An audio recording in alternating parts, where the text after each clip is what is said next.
I wanted to talk about an idea I had that could be titled "The Government Should Capitalize Its Own Citizens." This idea came about from imagining myself being 18 again and having the government offer me $50 to invest, in some kind of capitalist venture and learn something about capitalism, right?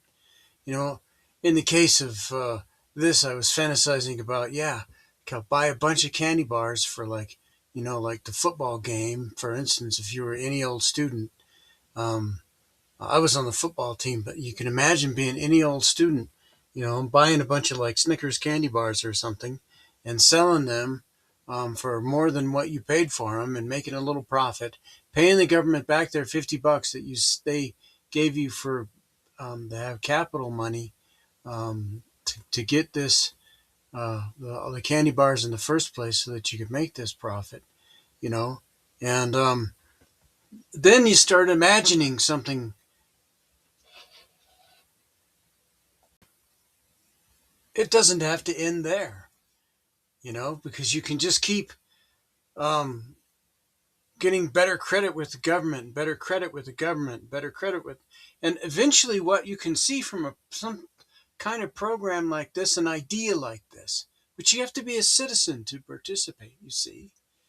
Um, you can become a naturalized citizen, begin at any age, but you start getting on some kind of credit ladder. And so there's always a lender of last resort for your dreams, for your ideas, for the stuff that you'd like to do, the capitalist ventures that you'd like to be involved in. You know, you couldn't really pull it off to say that you would do this for your own consumption, but you could do this. There could be rules about it, what you can do it to invest in. It's got to be some kind of, investment, business wise type of thing. Like I say, the candy bars, you know, but it could be any kind of deal, because it can be any kind of deal that you can go in business for, and what you can go into business for, the government might not even understand you. You can't need to justify yourself, that's crazy. So you'd have to have it open to where you could, if sit on the couch and just eat potato chips with it.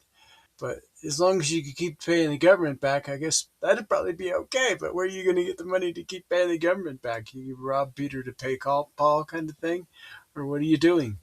Um, so maybe you could do that for fun just to prove it can be done, so that you can complain about it and make YouTube videos. I don't know. Yeah, that sounds kind of interesting. So yeah, there you go, man. You could have a lender of last resort, something that's guaranteed for people, so that people can be redlined. Who wanted to have, say, if you wanted to say your house was kind of like an investment, that's along the lines of like a business, and justify it that way. If you finally, if at the end of your some kind of point in your life, you're like 45 years old and you're like a minority, or anybody for any reason that could be denied because of some kind of, you're unacceptable and we would judge you ahead of time kind of a deal. Um, Believe me, I'm living right in the middle of that kind of thing right here where I'm at, just for being like poor and all that. Anyway, so